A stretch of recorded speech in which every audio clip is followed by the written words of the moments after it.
Hi everyone, John here from All Miniatures Great and Small, and today we're going to be taking a look at the T30 75mm Assault Gun Platoon for Flames of War. This is another American release for the Fighting First Mid-War series that came out. This is one of the last boxes to come out in that range for the Americans. When they release these, they don't release them all at once, they kind of string them all out. This is also kind of the last unit I was waiting for my army that I'm creating for an upcoming tournament. But the box itself, let's go ahead and take a look at it. So here you get T30 75mm Assault. You get 3 vehicles, and we see a cool picture of them. Basically they're a half track with a 75mm gun mounted in the bed. On the back side we have an exploded diagram, painted example on the side, and the contents, 3 of the 75mm assault guns, 1 crew, 1 decal sheet, 1 unit card. See Fighting First for more information on how to field this unit. Alright, so that is the box set for us. Let's go ahead and open this up.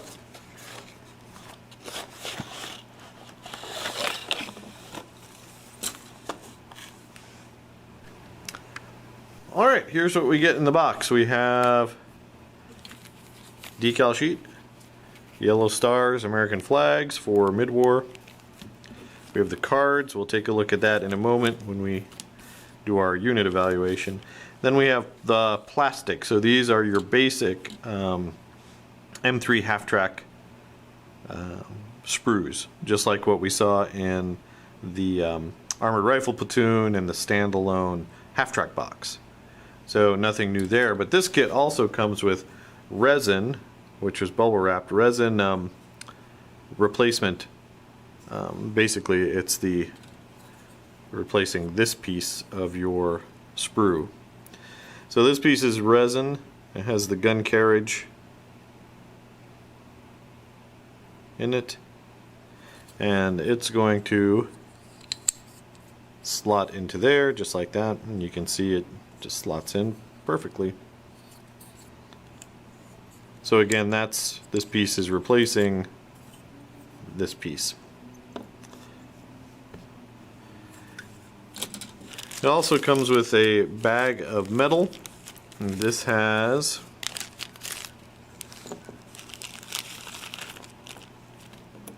the gun shields. So we get 3 gun shields, and 3 gun barrels, and 3 drivers. So these are in metal, resin, and then you have these flexible infantry guys. Let's get them into focus. You have loader, gun commander, or I don't know, he's holding a little book there. That's kind of cool. So you have the crew there. So all told, this kit is $37 retail US. So it is pricey for just 3 vehicles. So you're paying, you know, over $12 a model. But instead of just being plastic, it does have resin and metal components, which for Battlefront always tends to you know, up the price. But that's kind of what you expect when you order from Battlefront. You pay a little bit more, but you get some good quality, and especially these units that aren't mass produced like the half track, they're going to cost a little bit more. But overall, so far, I'm happy with it. Alright, so that's the kit itself. We'll come back and show you an assembled one in a moment, but next let's go ahead and look at the unit cards and take a look at what the 75mm Assault Gun Platoon brings to the American Army. Alright, so here is the unit card for the T30 75mm Assault Gun Platoon. So these guys are aggressive. We'll start over here. They're hit on a 3+. So Like almost all of the Americans, they are version 3 trained, being hit on a 3. The armor's nothing really to speak of. Front armor 1, side and top are 0. But this is a half track, what do you expect? And then we have, as far as motivation, we have a confident 4+ for motivation. Skill is a green 5+. And assaulting and counterattacking, we're both having 6s, which again, you're an assault gun. You shouldn't be trying to roll over infantry with your assault guns. Speed-wise, this is on par with what you'd expect. Tactical is 10, terrain dash is 10.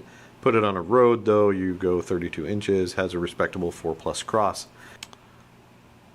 All right, so the weapons. We have a 75mm howitzer basically strapped to the back of this half-track, and that gives us a artillery bombardment, 64-inch range, anti-tank rating 2, firepower 4+. It is forward firing and has smoke bombardment.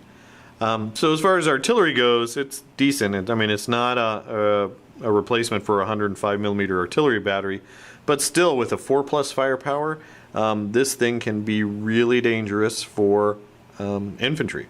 Even infantry that's dug in, that 4+ firepower is going to get them out eventually. 64-inch range on this gun is nice. I mean, that's pretty much most of the board, and it's not bad. Then you can also fire the 75mm in direct fire. In direct fire, though, it only has a range of 20 inches.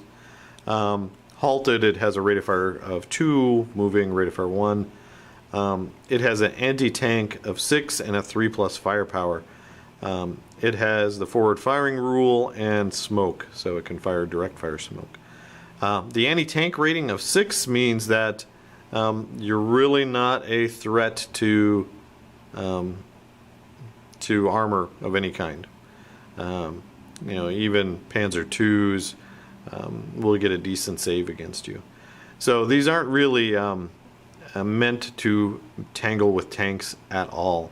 But against infantry, it's not bad. If you've destroyed the enemy tanks, you're pulling up to infantry in buildings.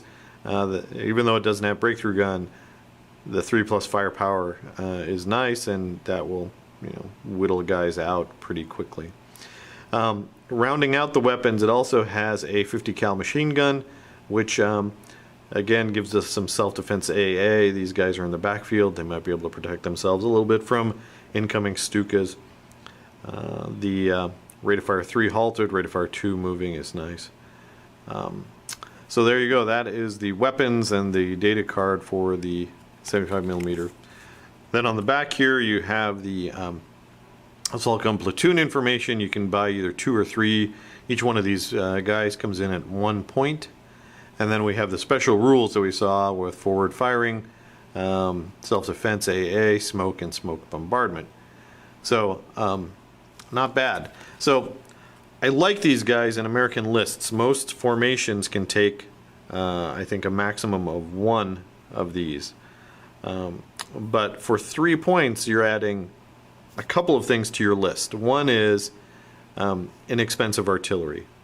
It's not 105s, but it gives you mobile artillery. They can't be pinned, and they still have a 4+ firepower. Your anti-tank rating of 2 is really not that important, because you're probably not, if you're shooting these at tanks, something's probably gone wrong. There should be better targets for your guns. And if you do have to shoot at tanks, anti-tank rating of 2 means everything except a Tiger, you still have a chance to bail it. Not a good chance, but you have a chance. And then in direct fire, again, I don't see these guys using direct fire that much, but if they have to, they can roll up and shoot at guns and infantry. So they fill that role of artillery, which is really important.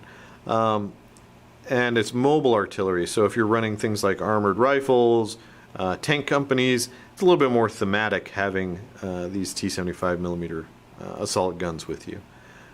So I like them. If I was running multiple formations, I might try to bring multiples of these guys, because at 3 points, that's not bad at all. They're a real good unit, especially for that price.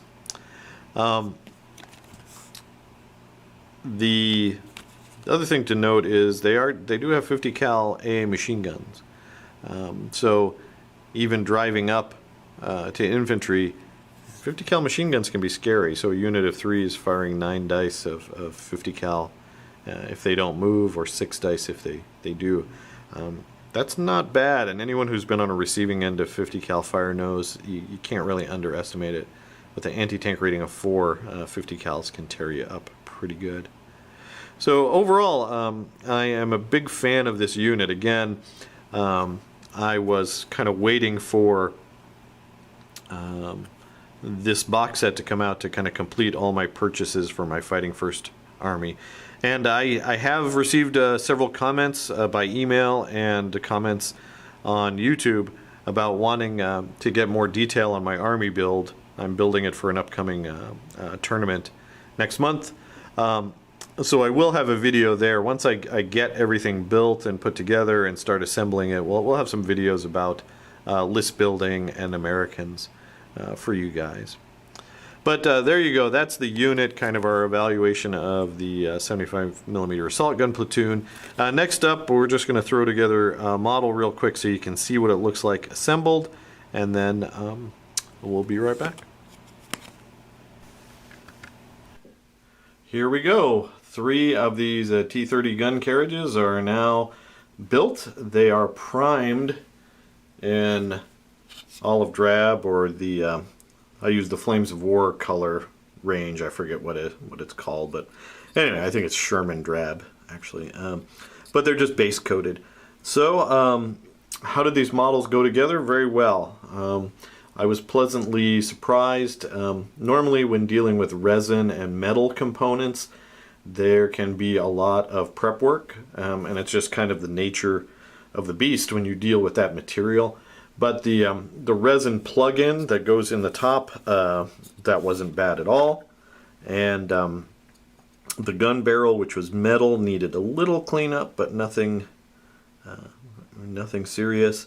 As I typically do with most of my models, I did not glue the crew in or the machine gun yet until I paint, or at least get some wash down there in the crew compartment.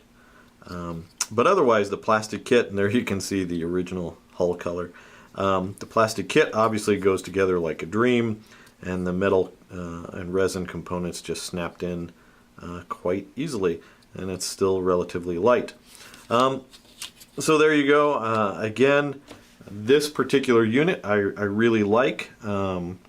I don't have any complaints so far. I'm looking forward to getting them out in the field and seeing what they can do, what they can add to my army.